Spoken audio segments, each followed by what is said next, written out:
Hello বন্ধুরা, তোমরা সবাই কেমন আছো? আশা করি তোমরা সবাই খুব ভালো আছো। আরেকটা রেসিপি নিয়ে এসেছি। এই দেখো, এটা কি বলো তো? বেরেস্তা মটন।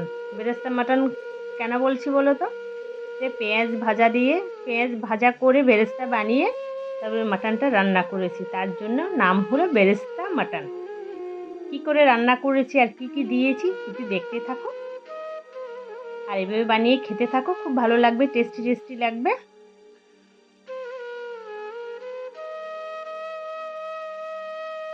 তোমাদের কেমন লাগলো জানাবে বেরেস্তা মাটন।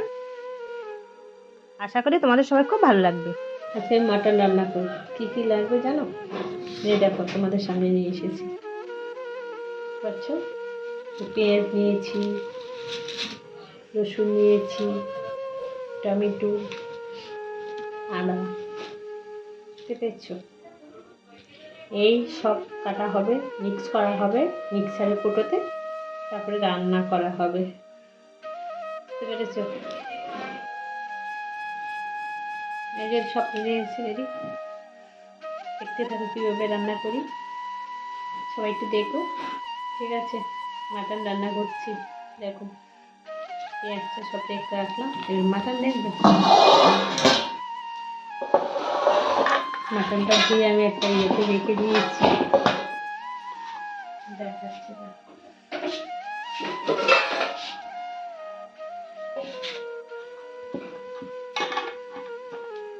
এই দেখো মাটন, দেখেছো? ধুয়ে রেখেছি সব,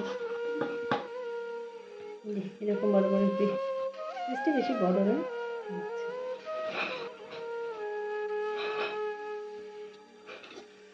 এটা খেতে তো হেভি লাগে। ফাইভ, আমার মেয়ে ভালো খায়, দেওর ভালো খায়, ফাইভ।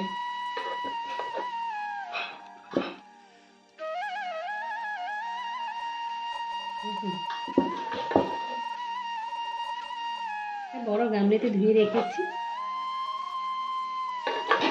2 কেজি পাটার মাংস রান্না করবো,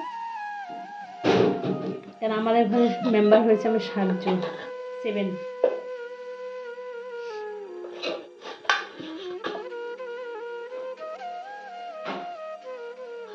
এটা মাখা হবে, মাখা মানে কি সব রকম মশলা দিয়ে, যেমন আদা রসুন পেঁয়াজ বাটা, সব বাটা দিয়ে এটা মাখবো, মেখে ম্যাগনেট করে রাখবো প্রায় আধা ঘন্টা মতন, আধা ঘন্টা 1 ঘন্টাতে ম্যাগনেট করে রেখে তারপরে রান্না করবো, বুঝেছ? সবাই দেখতে থাকো, ঠিক আছে? দেখো কীভাবে রান্না করি। তারপরে এখানে পরিমাণ মতন টক দই দেবো, টক দই দিয়ে ভালো করে মেখে রেখে দেবো। তবে দেখতে পাচ্ছ টক দইটা দিয়ে দিলাম, এবার মেখে নেব ভালো করে।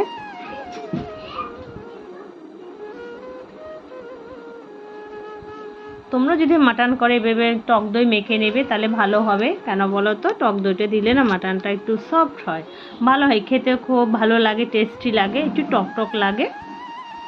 পরিমাণ মতন হলুদ দিলাম,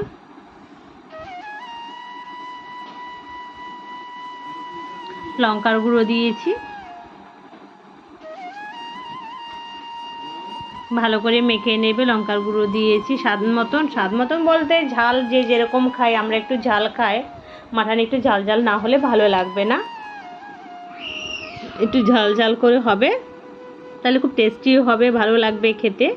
এই যে ভালো করে মেখে নিলাম, মেখে নিয়ে কিছুক্ষণ রেখে দেবো, রেখে দিয়ে তারপরে আবার আদা রসুন পেস্ট করা যে, হ্যাঁ মেখে রেখে দিয়েছি, দেখেছো? তারপরে আদা রসুন পেস্ট করাটা এবার দিয়ে দেবে, দিয়ে একটু ভালো করে মেখে নেব। মোট টোটাল আমি প্রায় আধা ঘন্টার মতো ম্যাগনেট করে রেখে দিয়েছি মাটন। বিশেষ করে সবাই যদি মটন যখনই করো না কেন, কিছু সব মশলা মেখে একটু আধা ঘন্টা 1.5 ঘন্টা যদি ম্যাগনেট করে রেখে দাও, মাটনটা খুব ভালো হয়, টেস্টি হয় খেতে, সফট হয় অনেকটা। কেমন লাগছে দেখে বলবে, আর প্লিজ বন্ধুরা কেউ স্কিপ করবো না, ফুল ভিডিও ওয়াচ করো। আর সবাইকে অনেক অনেক ভালোবাসা, অনেকটা ধৈর্য ধরে আমার ভিডিওটা দেখার জন্য। আর তোমরা তোমাদের বন্ধুদের মাঝে ভিডিওটা শেয়ার করে দিতে পারো। আর যারা নতুন আছো তারা একটু সাবস্ক্রাইব করে বেল আইকনটি টিপে পাশে থেকো প্লিজ। সবাই ফুল ওয়াচ করো, আর সবাই একটু অ্যাডটা দেখে নিও। অ্যাড কেউ স্কিপ করবে না, সবাই একটু অ্যাড দেখো প্লিজ, কেউ স্কিপ করবে না তোমরা।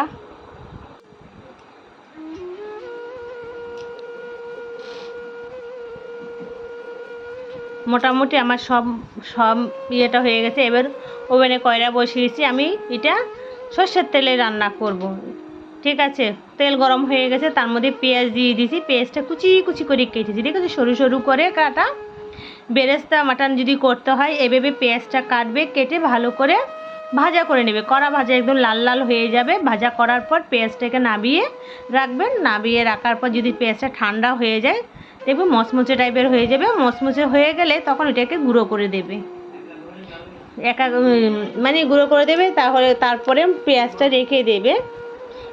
তারপরে যখন চিকেনটা মাটনটা নামাবে, মাটনটার মধ্যে পেঁয়াজটা ছড়িয়ে দেবে। ফ্লেভারটা হেভি আসে, খুব সুন্দর ফ্লেভার আসে। একবার এভাবে করে খেয়ে দেখো, খুব ভালো লাগবে, টেস্ট পাবে নতুন একটা স্বাদে। অনেকে খায় এভাবে করে, যাই হোক আমিও করেছি, আমার ভালো লেগেছে, তা তোমাদের সাথে আমি শেয়ার করলাম। এবার আলুটা পুরো ভাজা করা হবে। এই আলুটা, একটা আলু দেখেছে কালো মতন দাগ, এটা কিন্তু দাগ নয়, ঠিক আছে। এটা কিন্তু একটু মানে খোসা ছিল, খোসাটা ওরকম হয়ে মানে এখানে একটু ওরকম কালার দেখাচ্ছে। আলুটা ভালো করে লাল লাল করে ভাজা করে নিয়ে তুলে রেখে দেবো আলুটা। পেঁয়াজ ভাজার পর যে তেলটা ছিল সেই তেলের মধ্যে আমি আলুটা ভেজে নিলাম। আলুটা ভাজা হয়ে গেছে, তারপর আমি এখানে এলাচ ফোড়ন দিলাম। এলাচ ফোড়ন দিয়েছি, কয়েকটা এলাচ ফোড়ন দেওয়ার পর মাটনগুলো আস্তে আস্তে সব দিয়ে দেবো। দিয়ে মাটনটা ভালো করে কষিয়ে নেব। মাটনটা আমি কিন্তু প্রেশার কুকারে দিইনি, কোনো কুকার ইউজ করিনি। আমি জাস্ট এই কড়াতে আমি মাটনটা কষিয়ে নিলাম। কষিয়ে ভালো করে আমি তারপরে আমি একটা ডেকচিতে দিয়ে দেবো। ডেকচিতে দিয়ে আস্তে আস্তে কম আঁচে নিভে আঁচে মাটনটা আমি ভালো করে কষাবো। কষাতে আমার মাটনটা পুরো বয়েল হয়ে যাবে, সিদ্ধ হয়ে যাবে। অনেকে মাটন মানে প্রেশার কুকারে সিটি না দিয়ে খায় না, বা শক্ত হয়। আমি কোনো কুকার ইউজ করিনি, আমার মাটনটা খুব তুলতুলে নরম হয়েছে। আর আমি আমাদের কেউ কুকারে দিয়ে মাটন খেতে চায় না, টেস্টি লাগে না, ওই জন্য আমি কুকার ইউজ করিনি। আমি জাস্ট দমে কষিয়ে রান্না করে আমার মাটনটা পুরো কমপ্লিট হয়ে গেছিলো। এই দেখো মাটনটা কষানো হচ্ছে, এখনও কষানো হয়নি, সবে মাত্র শুরু, যেটাকে বলে ফার্স্ট লেভেল শুরু। এটা এবার ডেকচিতে দিয়ে দিয়েছিলাম আমি, ডেকচিতে দিয়ে মাংসটা ভালো করে মানে বয়েল করেছি। করতে করতে মাংসটা যখন সিদ্ধ হয়ে এসেছে তখন আমি আলুটা দিয়ে দিয়েছি। আলুটা দিয়ে কিছুক্ষণ ফুটালাম। আলুটা তো ভাজা হয়ে গেছে, তখন সিদ্ধ হয়ে গেছে। তারপরে দেখেছি আমি ঘরে মশলা করে রেখেছিলাম, গরম মশলাটা অ্যাপ্লাই করে দিলাম। মানে গরম মশলাটা আমি ছিটিয়ে দিলাম, এলাচের গুঁড়ো আর দারচিনি দুটোকে গুঁড়ো করে আমি দিয়ে দিয়েছি। এই যে পেঁয়াজের বেরেস্তা রেখেছে, পেঁয়াজের বেরেস্তা যেটা করেছি, পেঁয়াজ যেটা ভাজা করেছি ওইটাকে আমি উপরে দিয়ে ছিটিয়ে দিলাম। একটু কিছুক্ষণ ফুটিয়ে নেব, হেভি সুন্দর ফ্লেভার আসবে, খুব টেস্টি হবে। এভাবে একবার ঘরে বানিয়ে খেয়ে দেখবে, খুব ভালো লাগবে। সবসময় তো অন্যভাবে খাওয়া হয়, একবার এভাবে রান্না করে খেয়ে দেখো, খুব ভালো লাগবে, টেস্ট পাবে। আর সবাই একটু ধৈর্য ধরে ভিডিওটা দেখার জন্য সবাইকে অনেক অনেক অনেক অনেক ভালোবাসা। আর সবাই আমার পাশে থেকো, সাথে থেকো। এই দেখতে পাচ্ছি আমার রান্নার রেসিপি কমপ্লিট, বেরেস্তা মাটন। তোমাদের কেমন লাগলো জানাবে, আর সুন্দর সুন্দর কমেন্ট করবে। তোমাদের সুন্দর সুন্দর কমেন্টের জন্য খুব ভালো ভালো কমেন্টের অপেক্ষায় বসে থাকি। যদি ভালো হয় খুব সুন্দর সুন্দর কমেন্ট করবে, আর যদি ভালো হয় লাইক শেয়ার এবং কমেন্ট করো। আর তোমাদের বন্ধুদের মাঝে একটু শেয়ার করে দিও। আর কেমন হয়েছে জানাবে, টেস্ট করবে সবাই কিন্তু, ঠিক আছে। অনেক ভালোবাসা দিয়ে রান্না করা হয়, রেসিপিটা অনেক ভালোবাসা দিয়ে করেছি, সে ভালোবাসাটা তোমাদের সাথে শেয়ার করলাম। বাই, টাটা, সবাই ভালো থেকো, সুস্থ থেকো, টাটা।